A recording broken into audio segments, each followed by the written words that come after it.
AIDS.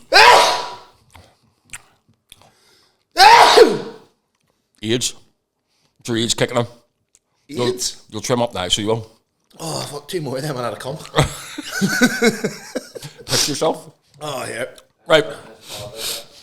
Huh?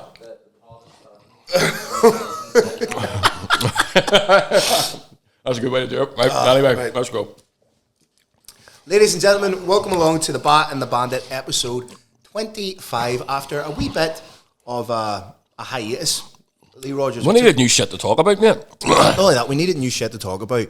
And I don't know what it was, whether it was a change in the pollen or I'd started the fucking menopause. But last week, I was just fucked all week. Yep, you weren't about. No, you weren't I about. wasn't Neither was I, really, because I had that fucking toothache as well, so I was kind of beaking off a bit. I had fucking zero energy last week. And to be honest, hay fever season's kicking in and I suffer horribly with hay fever. Obviously, asthmatic and all that sort of comes into the fore. And you're sitting in the house looking out and being like, that's a lovely day. I'm going to have to wait till it gets dark to go out for a fucking walk or something. Because, or rain a wee bit. Because, mate, I'm like the shittest superhero ever. It's like I can accomplish anything as long as the pollen count isn't high. So that's been, that was a fun week for me. What's been going on with you, mate? How's the week that was? I'm hanging like a fucking bat here, kid. Are you? No, why? Why is that? Well, because I'm off on a Monday. Right. So, but here, you see if I was off, but right, I think you do it the wrong way round. Right. Because you see, because you're off on a Monday, would you not nearly make Sunday your day? Aye. It should be, aye. To get the drinking in and the indulgence and have a bit of the way I crack. see it is if you usually got Isaac, I don't like to fucking smash a bottle of whiskey in front of him, so Right. I get him home and all, and then talk myself into. You see when you get home, but you leave him home about 7, don't you? Right? Does that not give you time? Are you like, no, Lee needs an entire day to get fucked up? No, what I try to do on a Sunday is smoke a joint. Right. Okay. And that takes the edge off anything else. And then on a Monday, whenever I drop Nikita off, she goes to Belfast. She's her. Yeah, she's Belfast all day, pretty much, isn't she, on a Monday?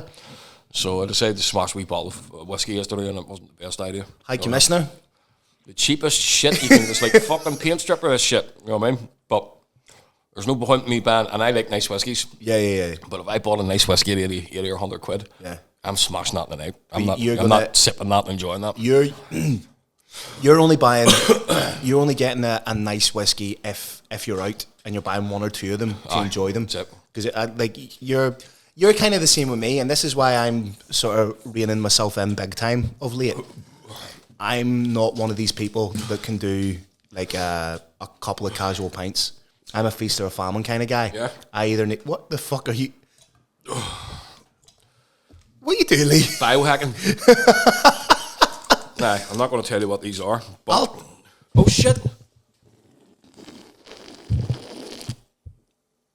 So, if you add these, a Red Bull, whatever it does. If you add what, the Red Bull? These here. What are they? 30 over 500 Coca-Cola. Fuck's sake, Lee. If you stick 2 of them in your Red Bull. Yes. Now here, listen. Is this a consummate hangover cure? It's a consummate everything cure. See, I got a 16k run, mate, and didn't even know I had fucking legs or fucking lungs, mate, after drinking one of them. It was just like fucking cartoon character. You were just giving it the Wicklow Mountains. You were giving it the full forest, weren't you? Aye, that's it. Mm-hmm. So that'll fix my wagon. So a good Monday had then, mate, was it? Yes. A nice wee Monday to yourself. Here we go. This is going to be nice in a couple of hours here. I know that you're having a wee indulgent Monday to yourself by not only the frequency of reels that you send me, but also the type. Because see, when you get a drink in you, Mr. Rogers, different to the stone ones, are they? The old sort of yes, the type of it. The stoned reels would be almost like a bit provocative, thought provoking, and it's then when you've had a wee drink in you, it's like will you see us plastic falling over? It's 5 seconds long, but I've watched it 374 times. If you watch it on a loop, you just fall. We're just bad fucking people, mate.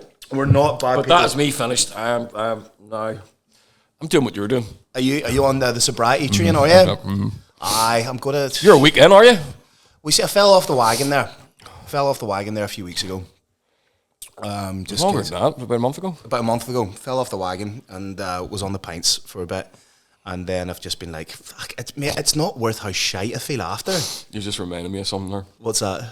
There was a wee clip of a couple of Belfast lads being interviewed. Right. And they were like fucking wee steaks up around the fucking street corner, and the news came and interviewed them. Yeah.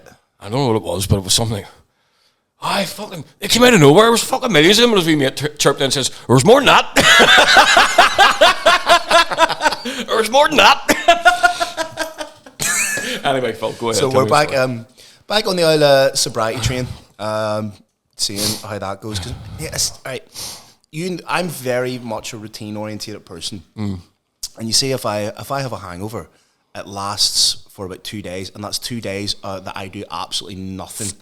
And 2 days where all the good work that I do, whether it be with my diet, whether it be with training, looking after myself, that all goes to shit because I just can't fucking function. Yeah. So in order to keep a wee bit of routine and probably to keep my fucking sanity, I think this is probably best for me. Like, well, I want to try and get myself into a wee pattern here, getting back down to the boxing gym in the mornings. You know what I mean? Yeah. Speaking of boxing gym, what came up? Something happened there the other day? Huh?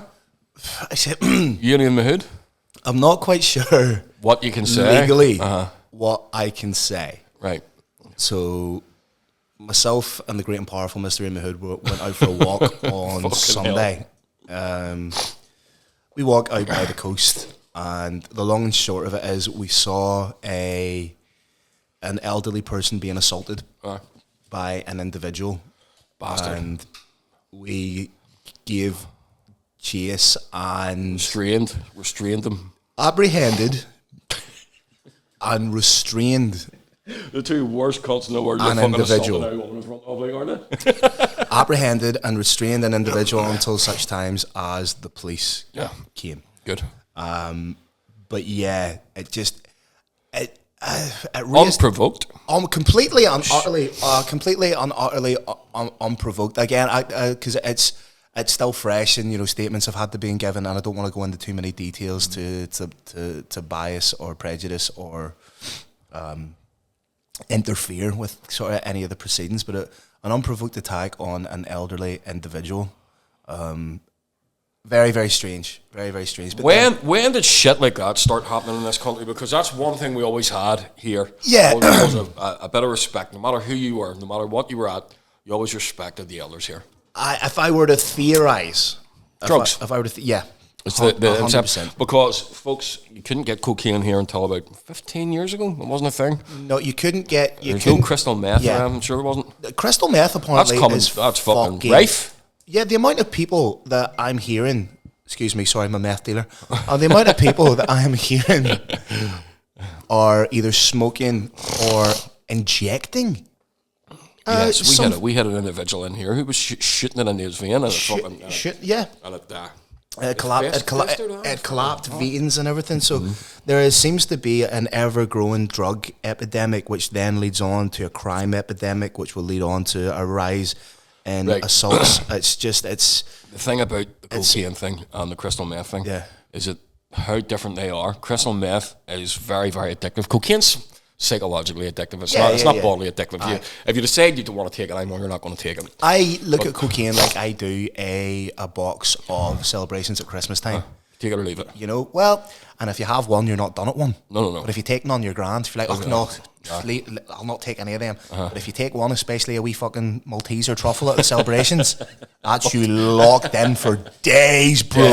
Days. Nah, if you're shooting fucking crystal meth into your veins, you don't have a hope. That then becomes not just a psychological dependency. That becomes an unassailable physical dependency. How glad are you that your drug days are over when that shit's come in? Mate, it's like... Because I know about you, in my 20s, I would have been all over that. Like. The thing is, I have an addictive personality. Me too. So I know that if I was in, like, maybe a different sort of friendship group or something, that I would be absolutely... If I was still hanging about with sort of nefarious characters and individuals and nefarious actors that I did when I was younger, I'm just so glad that this wave has passed me by. Because, let's say, the individual that was restrained and apprehended, we'll say, was a relatively young man. 20s, late teens, 30s? I'd say early 20s. Early 20s. And he was obviously like, mate, I'm not a small man. Was he one of them cunts with a pair of tracksuit bottoms on and shoes? Will he? I don't want to give a description of the individual. Okay. But all I'm saying is he was strong as a fucking bull. Yeah. And so that was something. And mate, I was like, I'm bigger than him, but it took me a fair bit to restrain him. So I'm thinking like that fucking like almost Hulk like drug strength. Okay. If you will, that's again. Anyway, you can't really talk about it. Don't want to say too much about it. Apart from that, mate, your weekend, what'd you get up to? Well, Saturday. We were working Saturday. Got home. Isaac's I fucking love having him around. Yep. So he's sorting himself out. He runs about and doing bits. So he collects fucking old tech. We were talking about this before. He likes to lay it all out. Just look at it.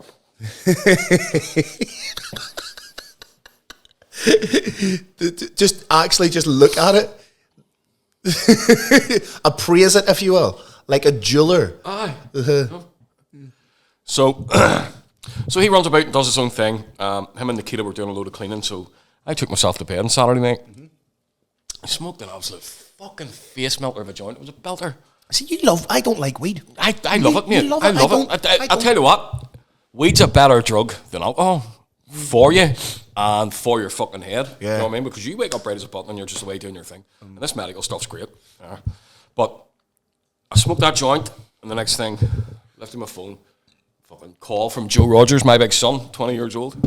Missed it because my speaker doesn't work. So I sent him a wee message saying, son, my speaker doesn't work, send me a wee voice message. And he's a culty, so he's, could you come up and get us from Belfast? Or any way you could run up and get us? We're down here and we're stranded now. Joe lives 80 miles away from Belfast. Castle Rock. So I was like, winding him up a wee bit. I was like, fuck me, son, I've just smoked a joint here. What? Are you messing me? Like, are you serious? Can you not just fucking pay a taxi? Yeah. And either come to my house or get it to take you home. So you're like, oh, sure, we've no taxis at this time of night. You know what I mean? I says, right, well, what do you want to do? And then he says, have you not anybody can come and get us? So I knew he was serious. I knew he was serious. Maybe a wee bit worried about whatever fucking way the lamb was laying. So I went up and picked them up anyway, and got them in the car. And the way they talk, mate. You're a legend, mate. Thank you very much. I've been looking forward to meeting Joe's dad. So I've heard loads about you. You're an old gangster and all that sort of shit. These are wee lads that are 19, 20 and get on like 45-year-old men. That's it. We're brogues in their fucking boot-cut jeans. Brown shoes, brown belt, check shirts. The house anyway. They were fucking plastered, mate. And the way down the car, where I picked them up from, on the way down the car, the cab turned around and says, did you see them boys kept buying us drinks and all? I said, you just ran a fucking gay bar. You just ran a fucking... They don't know you're in a gay bar. That was a big fucking rainbow flag, not give it away outside.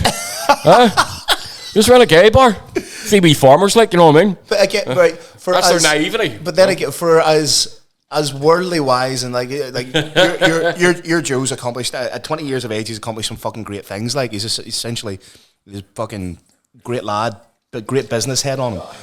But there's still an element of rural naivety. Rural naivety. If you will. We don't have that shit up around there. Didn't realise. Just thought, Jesus Christ, these boys are wild friendly. These boys here, that's free fucking drinks we're getting off these boys. That old man in the cravat, which he was wearing the fuck out of, was wild friendly, and he kept buying. I'd never had a gin and tonic with Slim Line. I'd never had a gin and Slim before in my life, and he kept buying them. Kept bringing me apple teenies, and we're all right too. I don't know what an Aperol Spritz was, but what a fucking kid. No, so no. He was in the house block. Isaac was up because Isaac loves the bones off him, obviously. And was he loving it? Right. And Isaac's so small. Yeah. But they look like each other. So we're standing beside each other. I was looking at Joe's 6'2". Isaac's like fucking 10. Yeah. And I was just looking at him going, you're exactly alike, but you're never getting that height. You know what? the distillation of height between you would have been funny. Joe at 6'2", you at 5'7". Fuck Isaac off, you. Fucking 5'11" and a half I am. Big man. I am. Tell the truth. We'll do Tell the truth and shame the devil. We'll get the measuring tape out and we'll measure it on camera. I'm taller than him. Right. Anyway. Okay. My weekend was nice. UFC was on at the weekend. UFC was on Saturday. So from 5 o'clock to about 11:30 that night, I just sat and watched the UFC. It's a rarity for anybody that watches MMA. It's a rarity for you to get a UFC that's on an early prime time viewing. Because usually you're talking about 3 in the morning. I can't stay up and watch them anymore because I'm 36. I record them and watch them the next day. 36. You gonna be all right? Yeah, mate, I'll survive, mate. I'm not staying up. I am not staying. You sweating a bit out there, big man? Fuck me, mate. You're getting. Maybe take off your fucking big bean coat, would you? No. So. Sorry, mate. Get out of my camera. So it was nice to watch. It was nice to watch a UFC primetime viewing. It was good solid card in London, but it raised a thing for me that I think I don't know if it's a generational issue or what it is, but the amount of online, because I do this thing where, like, obviously after a show I'll go online and maybe look and see what the fandom's saying about the card, about the fights. Autistic shit, yeah. And I know I shouldn't do it because I end up getting annoyed. But there's a trend now that people have got so fucking comfortable. That's exactly what I'm doing. I'm like, oh, this is annoying me. There's 100 more comments. I shouldn't look at them. I'm going to read every one of them. But people have got so comfortable being not just critical, but being downright disrespectful of professional Never athletes. trained a day in their life, most of them. That's it. I've never trained a day in their life. 99% of them. So, Leon Edwards, the former UFC welterweight champion, was beaten in the 4th round by Sean Brady, who is now pretty much the number 1 contender. Right. So, a former champion was essentially beat by a future champion. Great fight, great performance by Brady. Like, was clinical, was brilliant. So, not only is Brady getting shit because of the fashion in which he was a dominant fighter. They were like, oh, he was boring, but he was fucking technically brilliant. People are saying, oh, Leon Edwards is a fucking bum, he got fraud checked. And you're talking about the former UFC welterweight champion who beat Kamaru Usman twice. And do you go back in and... No, mate, I try not to engage. I try not to engage him because, mate, I'd be there all day and you can't argue with stupid. You know, you're not going to win. Not like arguing with a Christian, you can't do it. 100%. That's exactly what I say. You can't argue with stupid. But... Sean O'Bannon, Irish fighter, got dropped with a head kick.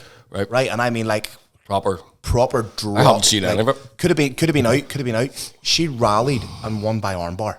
Brilliant. Like, got dropped with a head kick. Her opponent got on top of her, and whatever way she was able to kind of ride out the storm, threw up an armbar, clinical, got the armbar, got the win, got a 50k bonus and everything for the performance. Brilliant. But yet people were online saying, oh, she was, you're shit, you're this, you're blah, fucking blah, blah, blah, blah.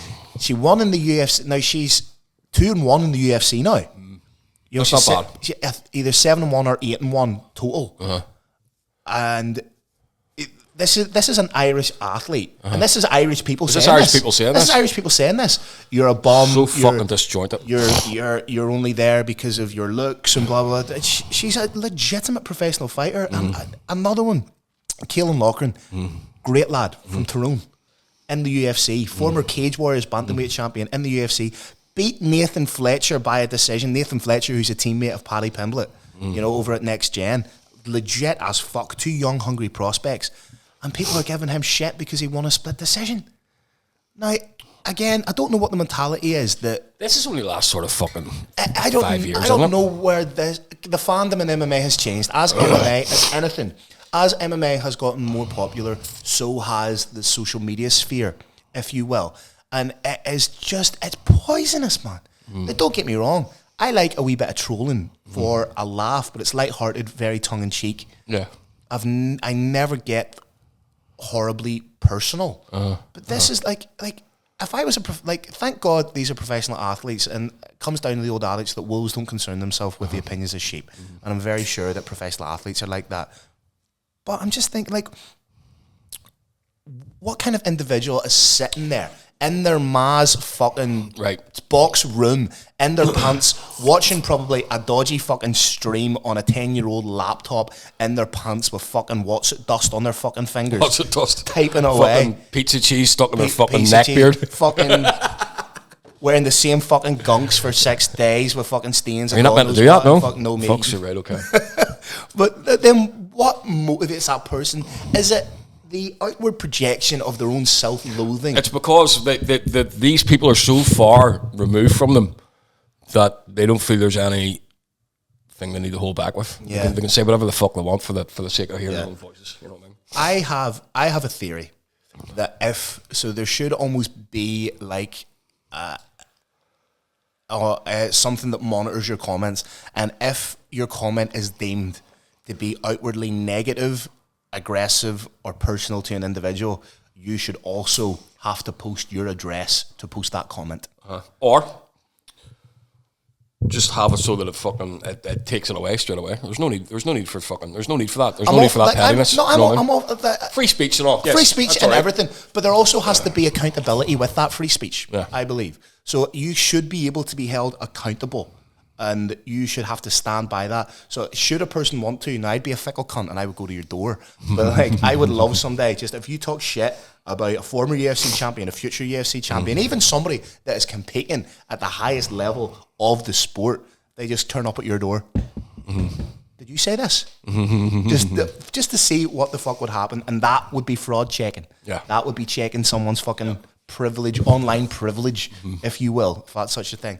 But that was just a wee thing that sort of got me thinking, just about the whole fucking online sphere. Because people are getting famous now off just being cunts. That's it. Which is like, if you look at influencers, TikTok, it seems to be with the TikTok generation.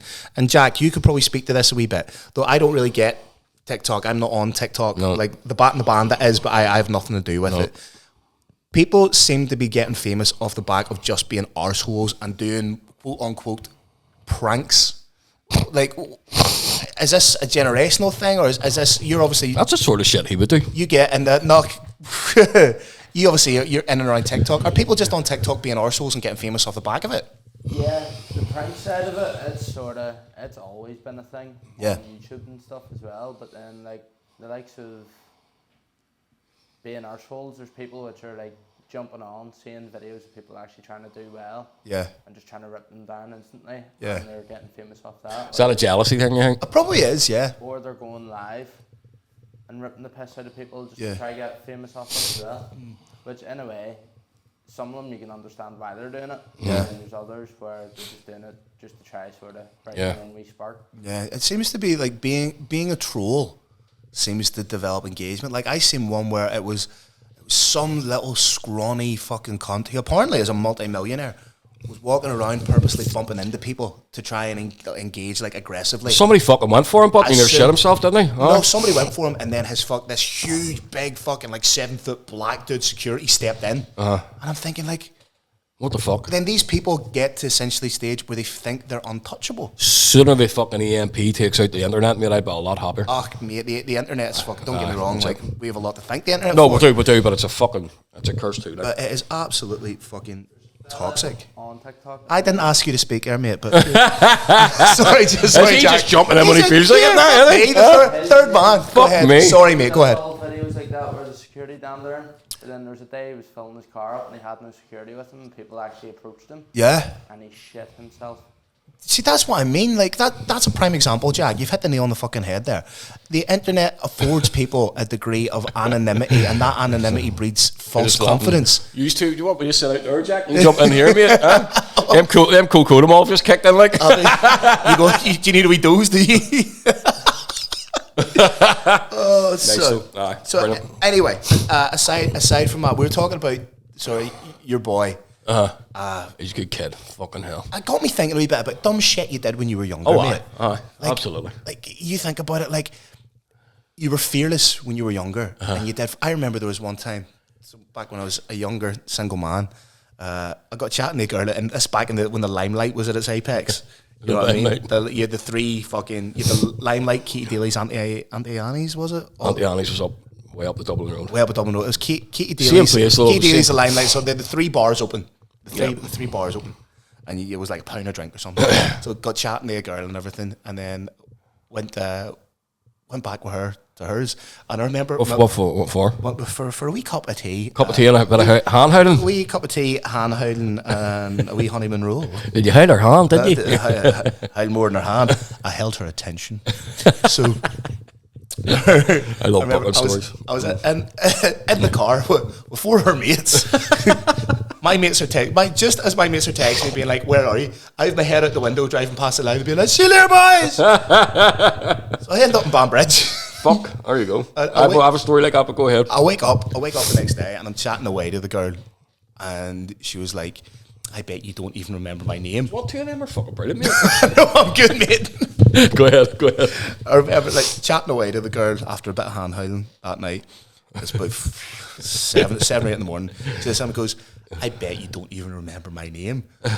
And could I remember her name? No. The only thing was, you should have said, you never even told me it. There was a neon sign at the foot of her bed. Brilliant. And it was a name. Now I'm not going to say the name because we'll call her Clarissa. Just because that's not her name.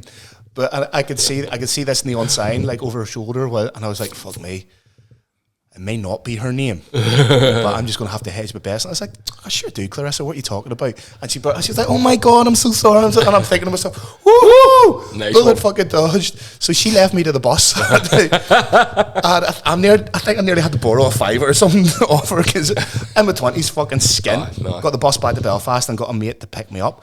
But you see now, the thought of going to a stranger's house. Going to a stranger's house. There used to be, you couldn't do that nowadays. There used to be a nightclub here in Larne. It was Kilwater House Hotel. A nightclub in Larne? Yep. Fuck off. But this place was in the 90s, it was jumping. Like, I mean, people were coming from everywhere to go to it. It was the best DJs. Right. All dance music, obviously. So I went there with a pen of mates and ended up, I'm embarrassed to say, if I was maybe fucking 18 or 19, she was about 40, right?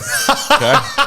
And she was there partying. We were big son. Her big son was there with her. Right. Both of them on ease and all, like, so right. Right? So smacked out off their heads. She was of a different vintage. So she was different vintage. So for whatever reason, I ended up thinking it'd be a good idea to jump in her taxi. Right. Is that euphemism? Not well. Kinda. No, but that about hand holding and stuff, you know. Right. Did you fuck her though?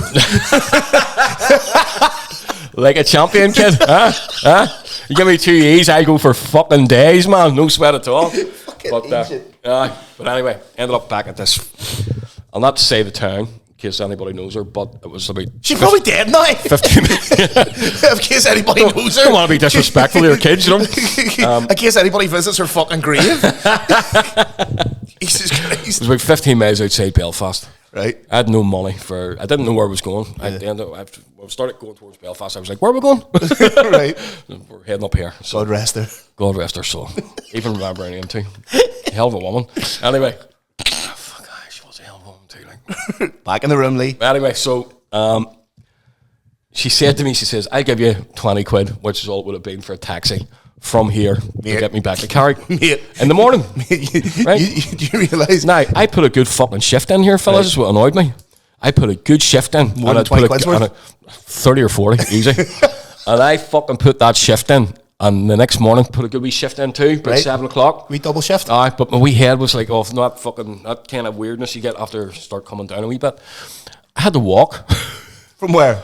I'm not going to tell you the town, but it was 15 miles away. I had to walk 15 miles to Central Station, mate. I found a £5 in my fucking pocket. I was wearing a fucking back-to-front Kangol hat and a denim jacket. I was pissing down, mate. I swear to God. Fucking Caterpillar boots and all. Wee Levi's and all. Like, fucking soaked to the balls, mate. Like, just walk. No cunt would come and get me. I wouldn't bring my dad, because I would have to explain that to him. No. What the fuck are you doing up there, son? You know what I mean? Fuck's sake, fucking hell, mate. Dumb shit you do. Dumb shit you do. Speaking of dumb shit, that's a beautiful segue. Speaking of dumb shit, do you see what Mr. McGregor was at last week? You can't. I don't understand that. Is he speaking for the Irish people? Is he fuck? Do you know what? Speaking for himself. Do you know what annoys me is there is a little grain of truth to what he's saying. No, what he said was right. It's the mouth that came out of. Yeah, you know that's it. He is not the appropriate person to be. Like, he has not. I don't get how it came about.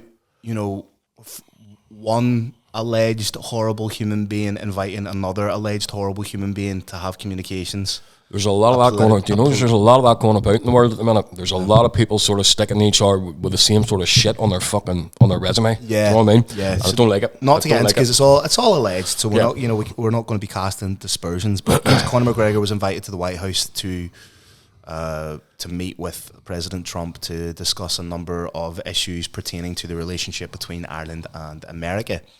Trump has told him, I'll get you in as the president. Now, the thing is, people are getting a wee bit worried that Conor McGregor is stating that he's going to run for president of Ireland. President's essentially it's a figurehead. It's a figurehead. It's a ceremonial position that doesn't really have any political leverage. The Taoiseach is the one that does all the decision making. It's not unlike sort of like a head of state position on like a queen or something like that. You know, a figurehead, a public face, if you will. So even if he is, you know, elected president, I don't believe like he'll make a lot of noise and not do an awful lot. But it's still the fact that he's still been given this huge platform to speak upon. But you know your guy Garin Noon, is it the TikToker that I'm delicious? Follow me, I'm delicious. He's a good lad. So he made a TikTok. Hell of a singer, a great singer. Go ahead. Did a great cover of was it by Pearl Jam? Black, yeah. But he made a TikTok saying that whilst he doesn't agree with the person, the ideals and the morals of the individual, that being Conor McGregor who said the stuff, he agreed with an element of what he said, that being that, and I'm not going to skirt around the issue, but Ireland as an island does have an immigration problem. Yeah. And I don't think that that's nationalistic. I don't think it is racist, xenophobic to say this. Right.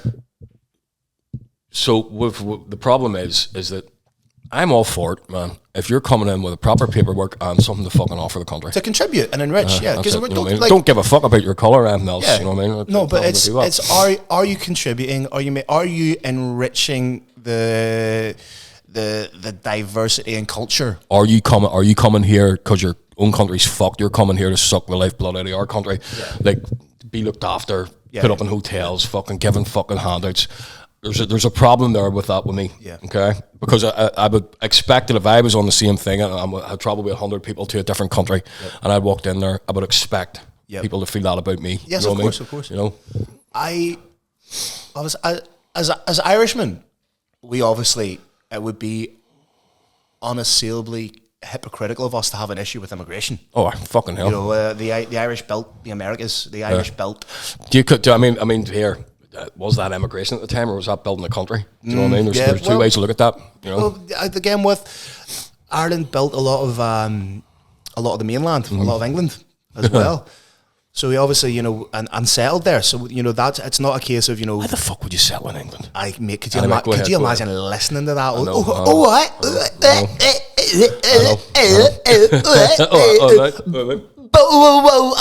Fuck off. But we obviously can't have it. Pronounce your R's, you bastard. What's wrong with you? What are you just making vowel sounds for? Fuck me. You sound like one of those fucking things. One of those wee things goes upside down. Anyway, back to the point. If there was one. We can't have an issue with immigration because obviously the one of the Ireland's greatest export is its people. Do you know what I mean? But they're going and they're contributing. I think if you're coming over here, the issue is with undocumented individuals, because then there's no background checks being done. You don't know. There has been a few cases of, and again, facts don't care about feelings. No. I always refer back to that. So the fact is, there are undocumented individuals of a particular age coming here and committing crimes. That is dangerous. That is dangerous not just to the individuals, the indigenous populace, but it's also dangerous then to the relationship that should be harmonious between immigrants coming in and the indigenous populace. I think that creates a fractured relationship. It becomes an us and them type. Of course mentality. It does. This is all very serious for where my head's at today. Keep going. I want to finish it with just don't finish it. Keep going. One wee point. Give us another half hour. Let's go. Your head will fucking go, mate. I want to finish it with just one wee point. The government is forcing this upon the indigenous populace of Ireland. They're putting them. Are they putting them up in small villages and stuff like that? Not actual fucking towns and cities. You know what I mean? This is a great point. Or is that just Liston Varna? Right. You know the village of Liston Varna in the south. Yeah. No, but go ahead. Liston Varna. This is the song, no? It's a great song. In 2018, it had an indigenous Irish population of 95%, right? Lee, sorry, go pay ahead. attention. Yep. It had an Indigenous Irish population of 95%, right? Yep. 2018. The government then asked the people to vote on whether they would accept an asylum centre in Listonvarna. Right. 93% of the population of Listonvarna said no. They did it anyway. The government did it anyway. Now, that's the problem with governments. Can you guess what the Indigenous Irish populace of Listonvarna is now, percentage-wise? It's down around 40, isn't it? 36. There you go. 36%. It's only 4% off. That wasn't bad. That was very good, mate. And that's dangerous. Yeah. That's dangerous. Like, what then happens? There's a whole can of worms you could open here with a fucking religions thing and all, man, but we're not going to do that today. Yeah, and again... That's a big one. And again, it's not anti-anything. It's not racially motivated. It's not, nationalistic and fucking the Third Reich style. It's just people who are here. Yes, if they're here by legal means, open arms. They're enriching. They're enriching the culture. Yeah, but of course. In the same way, if I went anywhere, I would need to be documented. If I were going to live somewhere else, exactly. Yeah, exactly. Now we just happen to be, and we spent fucking 40 years in a war-torn country here. You know what I mean? That's why a lot of people left here, but. Do you know what nationalism at its most basic form is? This blows me away. You going out and taking your neighbour's bin in for them. That's nationalism at its most simplest basic thing. All nationalism is just a bigger scale of that. Yeah. And it's utopian fucking mindset. Do you know what I mean? Yeah. So there. I go for a smoke. Fucking hell. We'll be back after these messages. Now you're only doing that for the crack now. You're only doing that because I done it. No, I'm not. Do it because I need them. Do you? Aye. Mm-hmm. Right. Go ahead. You're all right. Go ahead.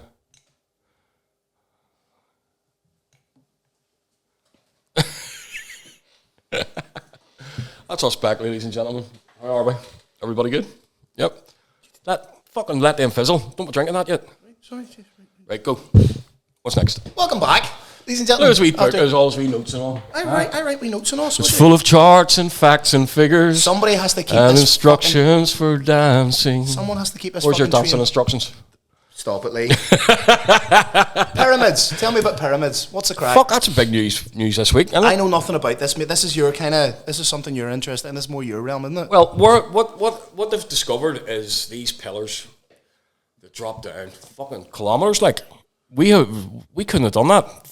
There's no fucking way humanity could have done that. This thing is a generator. I reckon there was what fucking... do you mean? Well... They were talking about the pyramids in Egypt here. Yes, the pyramids in Egypt. Right. So, in Khafre's one, the middle one, the big one. Yeah? What are you saying there, Jack? What are you saying? Never realised my phone is turned up. Sorry, right, he's not allowed a microphone anymore, right? So the pyramids in Egypt, they've discovered this week, or this last week, they discovered it in 2022, but the news is only coming out now. Right. That underneath the Great Pyramid, there is 8 fucking pillars dropping down kilometers into the ground, and they're stopping on 2 massive fucking boxes, essentially. Right. So these boxes are like foundations? Are 3-4 times a football field, you know what I mean? Right. Each, So the foundations for them, there's some sort of coil going around them. Some people thought there were maybe steps that you could walk down in, but that seems impossible. Looking at it as if somebody was an electrical engineer, there's coils going up around them poles. Like a helix, or? Like a helix, right. Like a single helix, not a double helix. And what that says to me is that these things were possibly tapping into the fucking frequency of the planet. And the pyramid, so all the frequency comes in and hits a fucking zenith up at the apex, right up at the point. Yeah. And puts out power. That's very possible. So it could have been a generator of some description? Generator, I think. Then how the fuck did they drill those? They're fucking massive, Phil. You can't get your head around the size of these things. That's fucking crazy. Theoretically, could you make the argument that it's not man-made? It's not man-made. Right. It's not man-made. We didn't have the technology. We didn't even have the technology to build the fucking pyramids. Never mind. So what do you think it is? I think the Egyptian gods were a real thing. Okay. I think that the fucking Ra and fucking Isis, they all walked among the people. I think they were the fucking... The pyramids were put there by the Ra and Isis. That's a fucking stretch, mate. Very good, huh? Egyptian gods, Phil. Yeah, Provost must have stole their name off Rye. I don't know. I don't know. But what is happening is that, or what I think happened was that they walked among the people. I think there's tombs in the Valley of the Kings that haven't been discovered yet that'll have the bodies of those fucking flesh and blood. But flesh and blood deities. Flesh and blood deities. That's what. Is that not oxymoronic? But you think about what way humanity would have seen a deity. Would have been anybody who could do shit like that. Okay. Back in the day, that would have been a fucking god, mate. Right, so not God in the same not God way. as in the ethereal god. Right. Okay, so in the same way that almost the modern day people would view celebrity. Yes. Okay. These things were fucking transcended the social consciousness a wee bit. Yeah, that's it. Here the argument. Anunnaki, maybe. I don't know. Okay. I don't know. I always liked that lore. Which is what? Well, they found the tablets in Zechariah Sitchin was the first guy who kind of translated these old fucking clay tablets, Sumerian tablets that were all, it was called cuneiform, right. And he translated these as best he could to English. He was a linguistics expert. And he translated them, and there was fucking 50,000 of these things. So there was. So he's paid of books that he had kind of put out explaining the story, but it's the Genesis story on these tablets that predate any Christian Bible, any Hebrew Bible.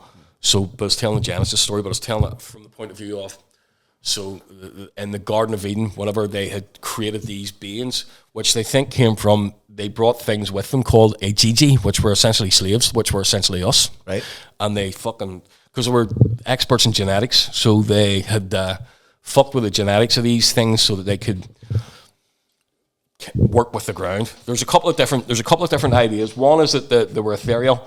The beings themselves, the gods themselves, were ethereal and weren't physical, so they couldn't touch material objects. Yep. So they their hands, you know what I mean. So they built almost like built a machine. Okay. Which essentially was us, because they needed gold to put into the fucking atmosphere of their planet to protect them, I'm assuming, from some UV fucking ray or some shit like that, you know what I mean, from their star. And they came to mine it here, but they brought a lot of their technologies with them as well, you know what I mean? And I really do think that there's a big possibility that the pyramids were built as power generators. We were talking before about the Ark of the Covenant, how I thought that it was the Ark of the Covenant itself was a like a fucking nuclear fusion, you know what I mean? There's a lot of things that point to that. So is that technology then potentially lost, or lost or hidden? Christianity is very possible. Christianity pushed us backwards. So that vessel could be there, but the mechanics and ingenuity of knowing how to operate it, that information, that knowledge could be lost. You take that with you. You have that. You take that with you, right? And over time, you're going to learn how to harness that. What are the potential human implications then of that? Well, you give somebody 6,000 years ago nuclear fusion, they're going to be the most powerful people on the planet once they work out how to harness it. Do you know what I mean? That was the thing.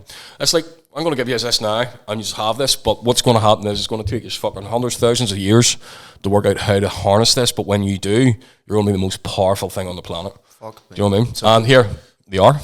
So, potentially you're looking at sort of far-ranging implications for... Yep. But it's energy that we, as of yet, don't know how to tap into. Nikola Tesla, he had that on paper. He knew how to do that. The boy that invented the cars. I'm too fucked for this. Phil, you're going to have to be nicer to me here. I'm sorry, man. Just be nicer, right? Right, big Nicky T. Nicky T. So he had kind of worked out how to do essentially what the pyramid was set up to do fucking 100 years or 150 years ago.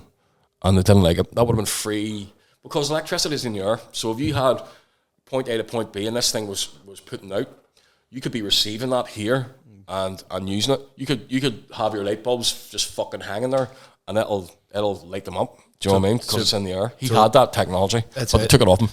An energy source that, as yet, could be far-reaching, but if you're getting conspiratorial, you would say the government haven't monetized it or don't know how to monetize it yet. So it could be. Well, they do, because they've told us we need solid wiring, and they're going to charge us for the usage. So the pyramids then, where do we go with that? Right, the pyramids. So man, that's fucking that. The implications of that kind of, it actually fucks with our own physics as well.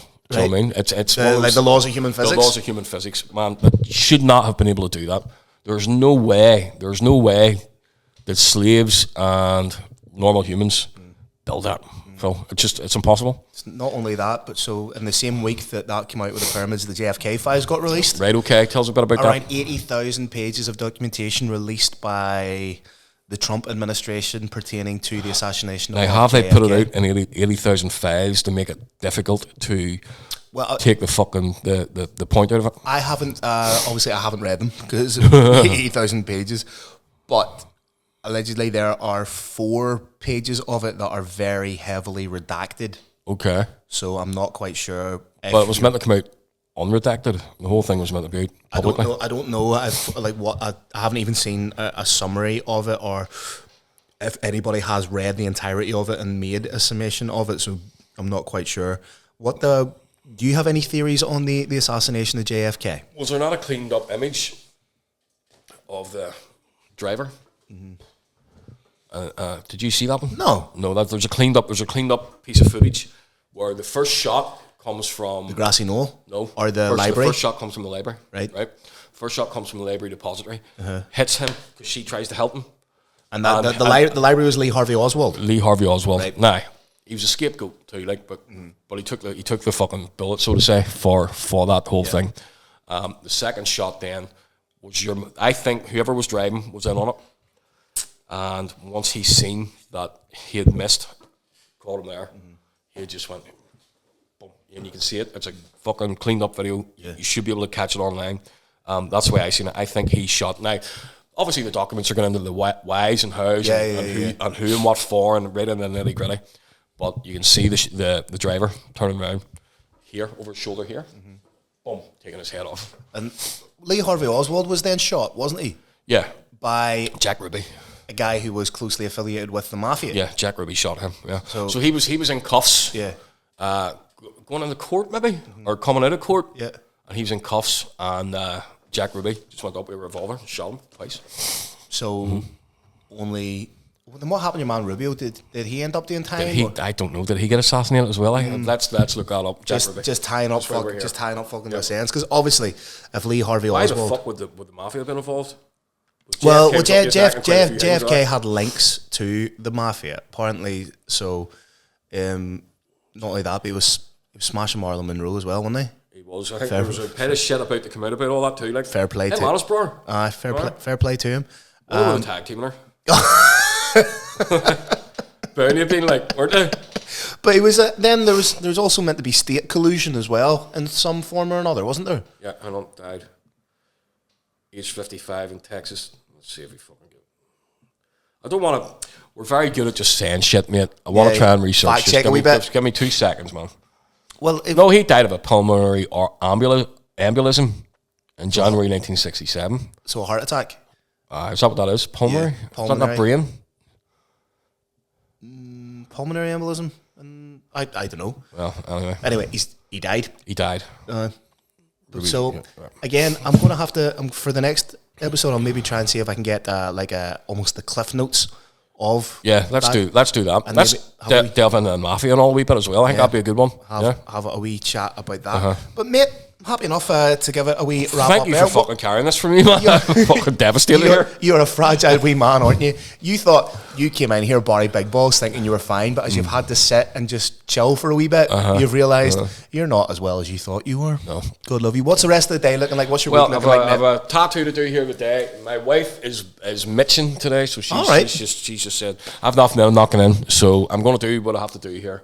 I'm going to go and get a bite to eat, going to head home to her, and I don't know, go to bed. Maybe cry, have an existential crisis. Yeah. Are we cry wank? Crymax. Going to Crymax, yeah. I have a bit of work to do because I go to France on Friday. Brilliant, mate. For Hexagon 25 in Poitiers. So I'm you that's a good fucking promotion. It's a good promotion. They have great distribution deals. And great fights and everything, but just dealing with French people, it's hard. Do you know what I mean? Like, some stereotypes are true, and French people are very, very difficult. Never won a war. Not one. Cheese eating surrender. They're always going to war and never one of them. Cheese eating surrender monkeys. But here, anyway, can't wait to work for them. Anyway, on that note, ladies and gentlemen, this has been the Bat and the Band, episode 25. See you next time.